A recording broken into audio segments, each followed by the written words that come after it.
The ingredients for true Southern style cornbread are super simple. I left this in the container so I could talk to you about it. So this is Self Rising Cornmeal. This is cornmeal that already has baking powder in it. So if you get Self Rising Cornmeal, you don't have to add in baking powder, baking soda, all of that. I like to use the Martha White kind, but you can use any kind you want. You just want it to be self-rising. Now, occasionally I'll use self-rising flour, but today I'm using all-purpose flour. You can use all-purpose flour if you're already using self-rising cornmeal. Of course, you can't make Southern style cornbread without buttermilk. You need buttermilk. We're going to use a little bit of vegetable oil, and then we're going to use 2 eggs. That's it. There is no sugar here. I am from Alabama, and we don't tend to use sugar in our actual cornbread. And this cornbread is the basis for some dressing, cornbread dressing. So you do not want cornbread dressing sweet. So I'm not going to overtalk it. We're gonna go ahead and get this open, and I'll dump it in my container when I get done. But I wanted y'all to see what kind I had. So I'm gonna start with 2 cups of the cornmeal. So 2 level cups. So that's 1.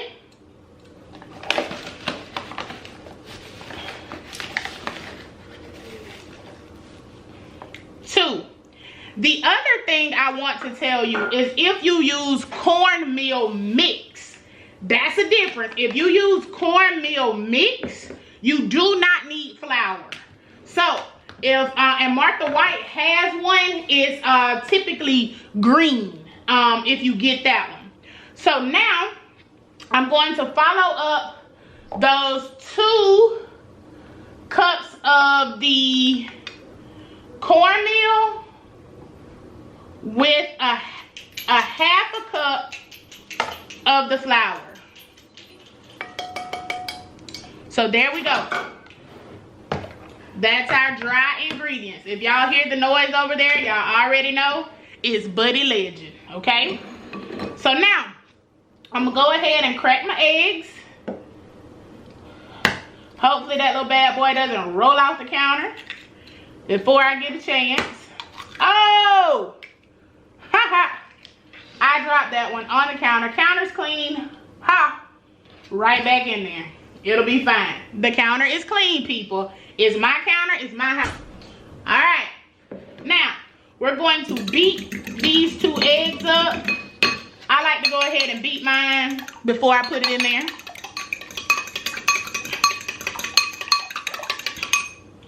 And we're going to dump those eggs over in there. This is probably about to be one of the quickest recipes y'all have ever seen me put together. I'm not even about to make any real coin off of this. This is literally for your benefit. All right, so I have my measuring cup. I'm gonna shake up my buttermilk. Typically, I eyeball this, but today, we're gonna give y'all some measurements. We're gonna get you ready for Thanksgiving. Now, I'm going to probably use about 1.5 cups, but we'll see. That's a cup. That's a half. And I'll watch the consistency and let you know what I'm going to do. So I'm gonna zoom in on it for you. All right, I wanted to make sure you got a great angle down off in here. And now we're just going to start to mix it. Now you want this thick but thin. You want it the consistency of pancake batter, kind of, sort of.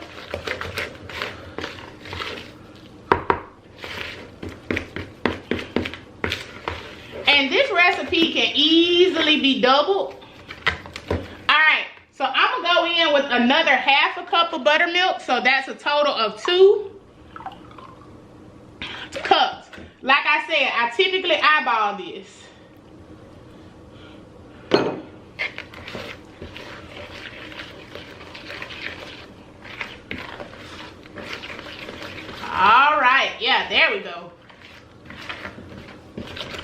You don't want lumpy cornbread.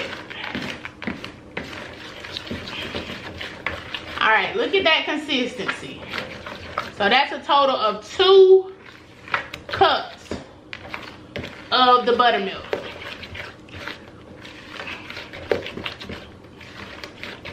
All right, now the next important step, we're gonna run over to the stove for just a minute.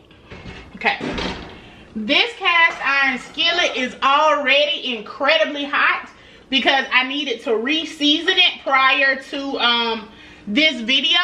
So it's already hot.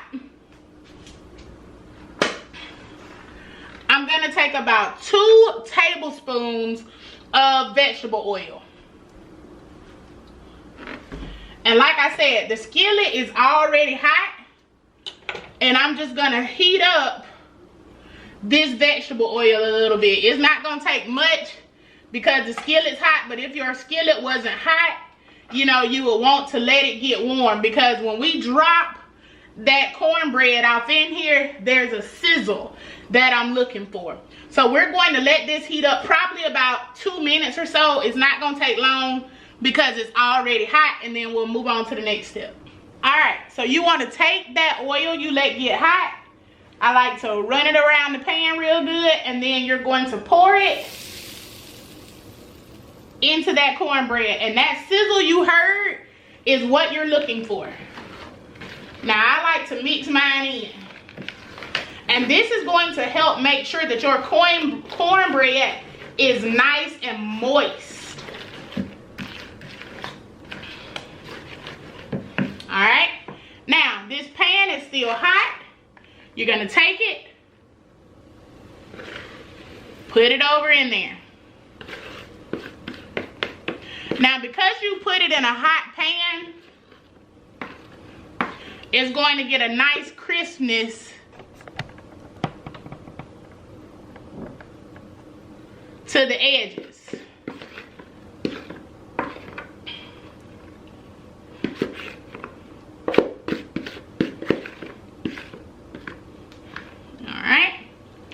And I just kind of smooth mine out on top. And my oven has been preheated to 400 degrees. And I'm going to sit this in there for 30 to 35 minutes. When I get ready to take it out, I'll tell you exactly how long it was in there. But I know it's gonna have to stay at least 30 minutes. It may have to go a little bit longer, but I'll give you the exact time limit when we get done.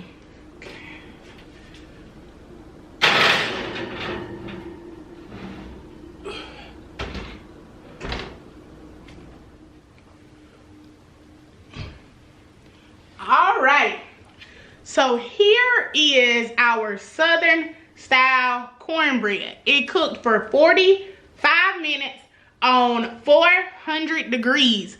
Now, you can eat this cornbread as is if you want to serve it with some greens or something, but this particular cornbread will be used in my holiday series. We're getting ready to start those awesome holiday recipes, and I'm going to be using this for some cornbread dressing. So if I were not using it, one thing that makes your cornbread really, really good when you pull it out of the oven, rub it with a little butter across the top. Hey. And just let that melt right on into it.